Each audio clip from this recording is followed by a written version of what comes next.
नमस्कार, मैं आरती शर्मा आपका अभिनंदन करती हूँ आपके अपने YouTube चैनल हिंदी भाषा हमारा गौरव में। आज हम पढ़ेंगे स्पृष्ट व्यंजन, स्पृष्ट संघर्षी व्यंजन, लुंठित प्रकंपित व्यंजन, ईषत् तनिक व्यंजन और साथ ही साथ संघर्षी व्यंजन और पार्श्विक व्यंजन। ये व्यंजन क्या है, इनके बारे में पढ़ेंगे। ये कुछ भी नहीं है, घबराइए मत। ये क्या है?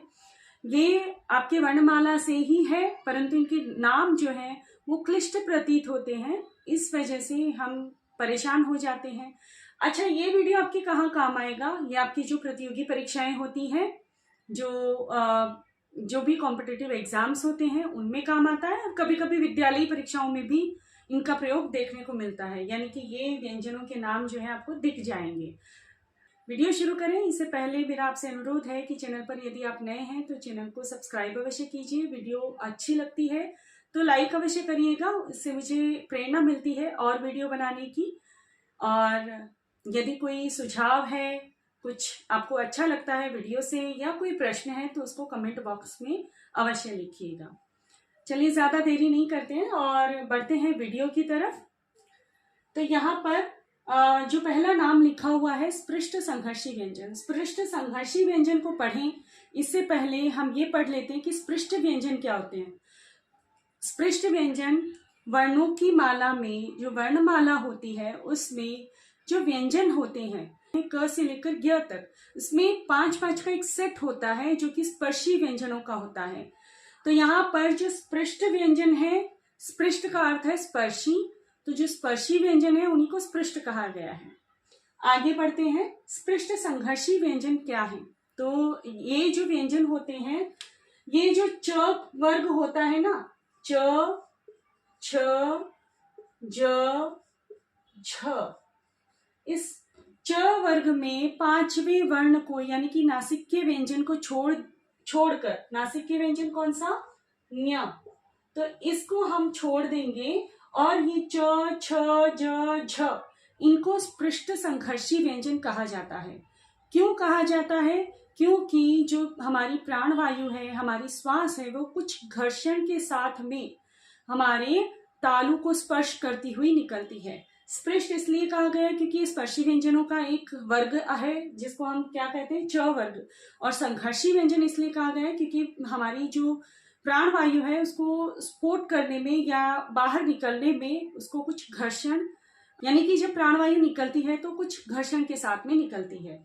फिर आगे बढ़ते हैं, लुंठित प्रकंपित व्यंजन। तो ये जो लुंठित प्रकंपित व्यंजन है ये और कोई नहीं, हमारा जो र वर्ण है, ये र वर्ण ही लुंठित प्रकंपित व्यंजन है। क्यों? क्योंकि जो प्राणवायु है, वह हमारी जो श्वास है वह जीभ के साथ में कुछ लुढ़कती सी प्रतीत होती है, इसीलिए इसको लुंठित प्रकंपित व्यंजन कहा जाता है। इसके बाद में है पार्श्विक व्यंजन। पार्श्विक व्यंजन का मतलब है कि पार्श्व का मतलब होता है बगल, यानी कि जब हमारी जीभ ऊपर की तरफ दांत को छूकर ल वर्ण का उच्चारण करती है तो जो श्वास है वो जीभ के दोनों बगलों से बाहर निकलती है, इसीलिए इसको पार्श्विक व्यंजन कहा जाता है। पार्श्व का अर्थ होता है बगल से।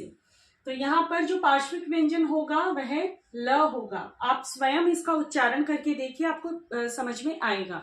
फिर अगला है ईषत् तनिक स्पृष्ट व्यंजन। ईषत् का अर्थ ही तनिक है, यानी कि तनिक का मतलब थोड़ा सा, ईषत् का मतलब थोड़ा सा स्पर्श करके फिर बाद में इन व्यंजनों का उच्चारण होता है। ये कौन से व्यंजन है? ये हैं य और व। तो य और व जो व्यंजन है ये क्रमशः जो तालु है और ओष्ठ है उनका क्रमशः जो है थोड़ा सा स्पर्श करके फिर बाद में इनका उच्चारण होता है। य जब आप देखते हो तो आपकी जिह्वा जो है वो थोड़ा सा तालु की तरफ उठकर फिर बाद में इस य जो अक्षर है इसका उच्चारण करती है। व में जो प्राणवायु है वह ओष्ठ को, यानी होठों को छूती हुई फिर बाहर निकलती है। तो इसको क्या कहते हैं? ईषत् तनिक स्पृष्ट व्यंजन। अच्छा, आगे इससे पहले बढ़े तो इसमें य व या फिर कहें य र ल व, इनको अंतस्थ व्यंजन भी कहा जाता है। फिर इसके बाद में बढ़ते हैं संघर्षी व्यंजन की तरफ। संघर्षी व्यंजन यानी कि ऐसे व्यंजन जिसमें जब इनका उच्चारण किया जाता है तो हमारी प्राणवायु को थोड़ा सा हमारी प्राणवायु थोड़े घर्षण के साथ में निकलती है। तो ये कौन से व्यंजन हैं? ये हैं श, श, स, ह।